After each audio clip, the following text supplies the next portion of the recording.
I think we are actually ready to talk about using this thing for the competition once you guys get going, okay? So to review, all of your competitions you want to do are put into column A with their shorthand label. You have added the title of that competition into this column here, okay? All of your players have been inputted on this left-hand column in the data input. They've been added to their teams.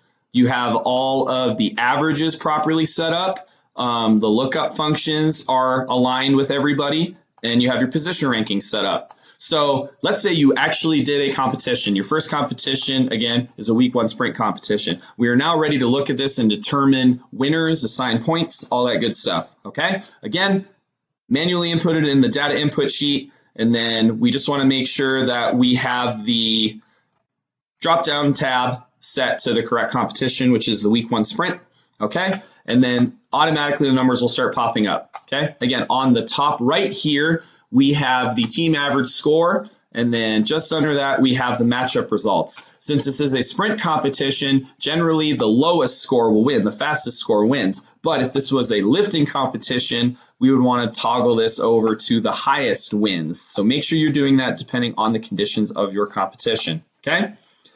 We can see here the average scores, and then I automatically have them ranked. So since this is a lowest wins competition, team 1 having the lowest numbers will obviously have the lowest average, so they will finish first. Again, if the conditions were the highest score, they'd be last, and then team 8 would win because they have the highest numbers. Again, making sure you're toggling over there.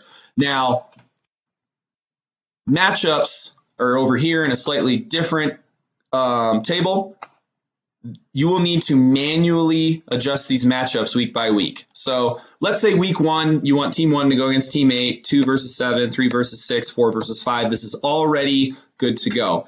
But in the next week, when you want to shuffle these around, you will need to adjust these. So if you wanted team 1 to go against team 7 and team 2 to go against team 8, you would need to manually type that in and make sure that the teams that are matched up with each other are actually beside each other, okay?